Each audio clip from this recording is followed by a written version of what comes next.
ಸ್ನೇಹಿತರೆ, welcome two news 6 Kannada. ನಾನು ನಿಮ್ಮ ನಾಗರಾಜ್. ಗೆಳೆಯರೇ, ಲೋಕಸಭಾ ಚುನಾವಣೆಯ ಫಲಿತಾಂಶ ಇಡೀ ದೇಶವನ್ನೇ ಬೆಚ್ಚಿ ಬೀಳಿಸಿದೆ. ಆದರೆ ಯಾರನ್ನೂ ಸಂಪೂರ್ಣವಾಗಿ ನಿರಾಶೆಗೊಳಿಸಲಿಲ್ಲ ಎನ್ನುವುದು ಅಷ್ಟೇ ಸತ್ಯ. ಎಲ್ಲರನ್ನೂ ಸಂತುಷ್ಟರನ್ನಾಗಿಸಿದ ಚುನಾವಣೆಯ ರಿಸಲ್ಟ್ ಬೆಳಗಾವಿಯನ್ನು ಮಾತ್ರ ಬೆರಗಾಗಿಸಿದೆ. ಬೆಳಗಾವಿಗೆ ಕಮಲವರಳಿ ಜಗದೀಶ್ ಶೆಟ್ಟರ್ ಮುಗುಳ್ನಕರೆ, ಚಿಕ್ಕೋಡಿಯಲ್ಲಿ ಕೈ ತನ್ನ ಶಕ್ತಿ ತೋರಿಸಿ ಪ್ರಿಯಾಂಕಾ ಉಲ್ಲಾಸದ ನಗೆ ಬೀರಿದ್ದಾರೆ. ಸ್ನೇಹಿತರೆ, ನಿಮಗೆ ಗೊತ್ತಿರಲಿ, ಪ್ರಿಯಾಂಕಾ ಜಾರಕಿಹೊಳಿ ಬದಲಾಗಿ ಚಿಕ್ಕೋಡಿಯಲ್ಲಿ ಕಾಂಗ್ರೆಸ್ ಪರವಾಗಿ ಬೇರಿನ್ನಾರೆ ಸ್ಪರ್ಧಿಸಿದ್ರೂ ಆರಿಸಿ ಬರ್ತಾ ಇರಲಿಲ್ಲ. ಎಸ್, ಹೌದು. ಯಾಕೆಂದರೆ ಎದುರಾಳಿ BJP ಅಣ್ಣಾ ಸಾಹೇಬ್ ಜೊಲ್ಲೆಯವರ ಹಿಡಿತ ಚಿಕ್ಕೋಡಿಯ ಮತಕ್ಷೇತ್ರದ ಮೇಲೆ, ಮತದಾರರ ಮೇಲೆ ಆ ರೀತಿ ಆಗಿತ್ತು.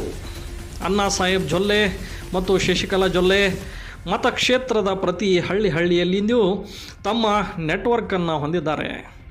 ಅವರನ್ನು ತಮ್ಮ ಕುಟುಂಬದವರಂತೆ ಕಾಣುವ ಜನರಿದ್ದಾರೆ.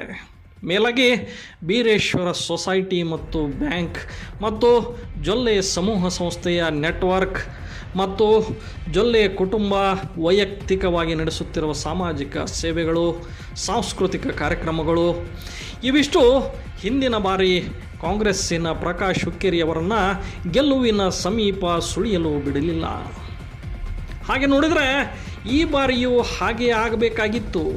ಆದರೆ ಯಾವಾಗ ಪ್ರಿಯಾಂಕಾ ಜಾರಕಿಹೊಳಿ ಕೈ ಪಾಳೆಯದ ಕ್ಯಾಂಡಿಡೇಟ್ ಎಂದು ಫೈನಲ್ ಆದರೂ ಚಿತ್ರಣವೇ ಬದಲಾಯಿತು. ಸೌಮ್ಯ ಮತ್ತು ಸಾತ್ವಿಕ ಕಳೆಯನ್ನು ಹೊಂದಿರುವ ಪ್ರಿಯಾಂಕಾ ರಾಜಕೀಯಕ್ಕೆ ಹೊಸಬರಾದರೂ ಚಿಕ್ಕೋಡಿಯ ಜನತೆ, ಅದರಲ್ಲಿಯೂ ಹೆಣ್ಣು ಮಕ್ಕಳು ಅವರನ್ನು ತಮ್ಮ ಮನೆ ಮಗಳು ಎಂದು ಒಪ್ಪಿಕೊಂಡರು. ಪ್ರಿಯಾಂಕಾ ಕೂಡ ಅಷ್ಟೇ, ಕಡಿಮೆ ಸಮಯದಲ್ಲಿಯೇ ಎಲ್ಲರೊಂದಿಗೆ ಹೊಂದಿಕೊಂಡರು. ಮೋಸ ಕಪಟವೇ ತುಂಬಿರುವ ಇಂದಿನ ರಾಜಕೀಯ ವ್ಯವಸ್ಥೆಯಲ್ಲಿ ಅದ್ಯಾವುದು ಗೊತ್ತಿಲ್ಲದ ನಿಷ್ಕಲ್ಮಶ ಮನಸ್ಸಿನ ಸಾತ್ವಿಕ ಗುಣದವರು ಇವರು ಎನ್ನುವುದನ್ನು ಕ್ಷೇತ್ರದ ಜನತೆ ಕಂಡುಕೊಳ್ಳಲು ಹೆಚ್ಚಿಗೆ ಸಮಯವೇನೂ ಬೇಕಾಗಲಿಲ್ಲ. ಇದರೊಂದಿಗೆ ಕಾಂಗ್ರೆಸ್ ಕಾರ್ಯಕರ್ತರು, ಕಾಂಗ್ರೆಸ್ ಶಾಸಕರುಗಳು ಹಗಲಿರುಳೆನ್ನದೆ ಶ್ರಮಿಸಿದರು. ಜೊತೆಗೆ ಇವರ ತಂದೆ ದ ಗ್ರೇಟ್ ಸತೀಶ್ ಜಾರಕಿಹೊಳಿಯವರಂತೂ ಅವಿಶ್ರಾಂತವಾಗಿ ಕಾರ್ಯನಿರ್ವಹಿಸಿದರು. ಜೊತೆಗೆ ಇವರ ಸಹೋದರ ರಾಹುಲ್ರು ಕೂಡ ತಮ್ಮದೇ ಆದ ನೆಟ್ವರ್ಕ್ನೊಂದಿಗೆ ರಾತ್ರಿ ಹಗಲೆನ್ನದೇ ಶ್ರಮಿಸಿದರು.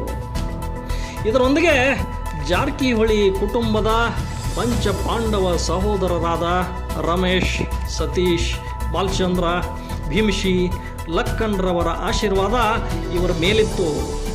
ಹಾಗಾಗಿಯೇ ಅಣ್ಣಾ ಸಾಹೇಬ್ ಮತ್ತು ಶಶಿಕಲಾ ಜೊಲ್ಲೆ ಎನ್ನುವ ಬಿರುಗಾಳಿಗಳು ಪ್ರಿಯಾಂಕಾರವರನ್ನು ಅಲುಗಾಡಿಸಲು ಸಾಧ್ಯವಾಗಲಿಲ್ಲ. ಅಷ್ಟೇ ಅಲ್ಲ, ಇಡೀ ದೇಶವನ್ನೇ ಅಲುಗಾಡಿಸಿದ ನರೇಂದ್ರ ಮೋದಿಯವರ ಚಂಡಮಾರುತವು ಪ್ರಿಯಾಂಕಾರವರ ಗೆಲುವನ್ನು ಅಲುಗಾಡಿಸಲು ಸಾಧ್ಯವಾಗಲಿಲ್ಲ. ಸ್ನೇಹಿತರೆ, ಇದಿಷ್ಟು ಎಲ್ಲರಿಗೂ ಗೊತ್ತಿರುವ ವಿಷಯ. ಎಲ್ಲರಿಗೂ ಗೊತ್ತಿಲ್ಲದೆ ಇರುವ ವಿಷಯ ಏನು ಗೊತ್ತಾ? ಪ್ರಿಯಾಂಕಾ ಸತೀಶ್ ಜಾರಕಿಹೊಳಿಯವರ ನಾಮಪತ್ರ ಸಲ್ಲಿಕೆಯೊಂದಿಗೆ ಅವರ ಗೆಲುವು ನಿಶ್ಚಿತವಾಗಿತ್ತು. ಅದಕ್ಕೆ ಕಾರಣ ಏನು ಗೊತ್ತಾ? ಅವರು ಹುಟ್ಟಿನಿಂದಲೇ ಅದೃಷ್ಟವನ್ನು ಹೊತ್ತು ತಂದವರು. ಅವರಿಗೀಗ 27 ವರ್ಷ ವಯಸ್ಸು. ಇವರ ಹುಟ್ಟಿನ ನಂತರವೇ ಸತೀಶ್ ರಾಜಕೀಯದಲ್ಲಿ ಸಕ್ರಿಯವಾಗಿ ಗಟ್ಟಿಗೊಳ್ಳುತ್ತಾ ಬಂದರು. ಪ್ರಿಯಾಂಕಾ ಅವರು ಬೆಳೆಯುತ್ತಾ ಹೋದಂತೆ ಸತೀಶ್ MLC ಆದರು, MLA ಆದರು, ನಂತರ ಮಿನಿಸ್ಟರ್ ಕೂಡ ಆದರು. ಈಗ ರಾಜ್ಯದಲ್ಲಿ ಅಷ್ಟೇ ಅಲ್ಲದೆ ದೇಶದ ಕಾಂಗ್ರೆಸ್ ನಾಯಕರಲ್ಲೂ ಉನ್ನತ ಮಟ್ಟದಲ್ಲಿ ಗುರುತಿಸಿಕೊಳ್ತಾ ಇದ್ದಾರೆ. ಅದಕ್ಕೆ ನಾನು ಹೇಳಿದ್ದು, ಸಹೋದರಿ ಪ್ರಿಯಾಂಕಾ ಒಂದು ರೀತಿ ಅದೃಷ್ಟ ಲಕ್ಷ್ಮಿಯೇ ಎಂದರೂ ತಪ್ಪಿಲ್ಲ.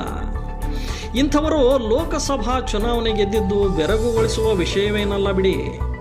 ಅದಕ್ಕೆ ನಾನು ಹೇಳಿದ್ದು ಪ್ರಿಯಾಂಕಾರವರ ಗೆಲುವು ಪೂರ್ವ ನಿರ್ಧಾರಿತವಾಗಿತ್ತು ಅಂತ. ಸ್ನೇಹಿತರೆ, ಮುಂದಿನ ವಿಡಿಯೋದಲ್ಲಿ ಮತ್ತೆ ಭೇಟಿ ಆಗ್ತೀನಿ. ಅಲ್ಲಿವರೆಗೂ ಟೇಕ್ ಕೇರ್. ನಮಸ್ಕಾರ.